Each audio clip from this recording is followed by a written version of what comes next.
తన వ్యక్తిగత జీవితం వైసీపీ శ్రేణులపై కిరా కార్పి సీమరాజు సోషల్ మీడియాలో పోస్టులు పెడుతున్నారని వైసీపీ నేత మాజీ మంత్రి అంబటి రాంబాబు మండిపడ్డారు.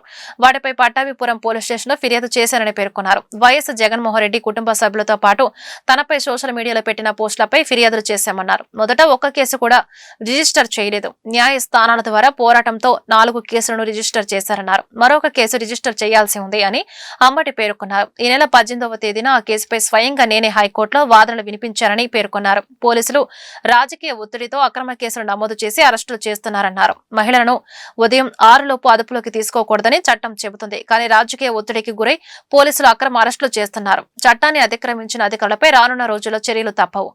కాంతేరులో దళిత ఆడబిడ్డను బలవంతంగా లాక్కెళ్లారు. బట్టలు మార్చుకునేందుకు కూడా అవకాశం ఇవ్వకపోవడం దుర్మార్గం. గుంటూరు సీఏడే కార్యాలయానికి రాష్ట్ర కోఆర్డినేటర్ సజ్జల రామకృష్ణారెడ్డి వస్తే ఖాళీగా ఉన్న కుర్చీలో కూర్చుంటే వైసీపీ శ్రేణులకు పోలీసులు రాచ మర్యాదలు అంటూ ఈనాడు ఆంధ్రజ్యోతి పత్రికల్లో ప్రచురించారు. వైఎస్ఆర్ కాంగ్రెస్ పార్టీ సైన్యం తగ్గడం లేదు, మరింతగా పెరుగుతుంది. ఎప్పుడు ఎన్నికలు వచ్చినా వైసీపీ తిరిగి అధికారంలోకి వస్తుంది అని అంబటి రాంబాబు చెప్పారు.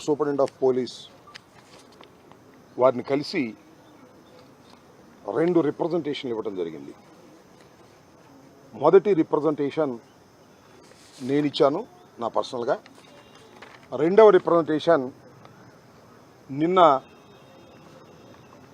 మంగళగిరి కోర్టులో ప్రవేశపెట్టినటువంటి వలపర్ల కల్పన గారి తల్లిగారు కూతురు వచ్చి మరొక రిప్రజెంటేషన్ కూడా ఎస్పీ గారికి ఇవ్వటం జరిగింది.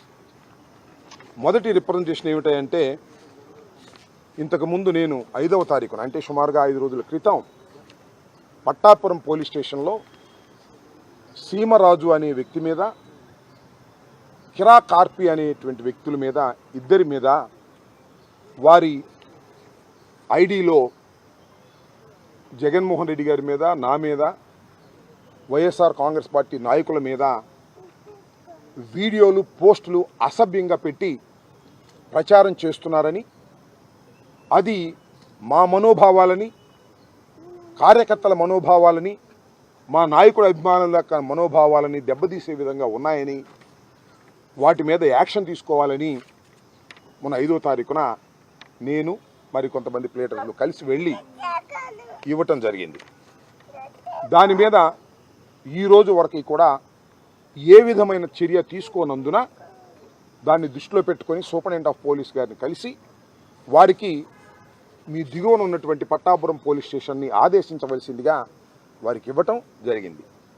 దాని మీద ఈ మధ్యన నాకు కానిస్టేబుల్ గారు ఫోన్ చేసి ఆ వీడియోల యొక్క పెన్ డ్రైవ్ ఇవ్వమని అడిగారు. దానిలో అందుబాటులో ఉన్నటువంటి ఏదైతే వీడియోలు కిరా కార్పి, అదేవిధంగా సీమరాజు చేసినటువంటి వీడియోలు ఏవైతే ఉన్నాయో అవన్నీ కూడా పెన్ డ్రైవ్ చేసి అది ఎస్పీ గారికి కూడా ఇవ్వటం జరిగింది. ఎస్పీ గారు తగు చర్య తీసుకుంటామని కూడా చెప్పారు. ప్రొసీజర్ ఏమిటంటే, పట్టాపురం పోలీస్ స్టేషన్ ఇచ్చిన తర్వాత పై అధికారికి కూడా ఎస్పీ గారికి ఇవ్వాలనే ఉద్దేశంతో ఇచ్చాం. వారు కేసు రిజిస్టర్ చేస్తే యాక్షన్ తీసుకుంటే వెల్ అండ్ గుడ్. వారు రిజిస్టర్ చేయకోకుండా, కేసు మీద యాక్షన్ తీసుకోకుండా ప్రభుత్వ ఒత్తిడికో లేకపోతే మరొకరు ఒత్తిడికో లోనైతే మాకున్న alternative we approach to the honourable court, high court. ఇంతకు ముందు కూడా నేను ఒక 5 కంప్లైంట్లు ఇస్తే దానిలో ఏమీ రిజిస్టర్ చేయకపోతే నేను హైకోర్టును ఆశ్రయించిన తర్వాత 4 కంప్లైంట్ రిజిస్టర్ చేశారు, ఇంకో కంప్లైంట్ రిజిస్టర్ చేయలేదు. దాని మీద వాద ప్రతివాదనలు కొనది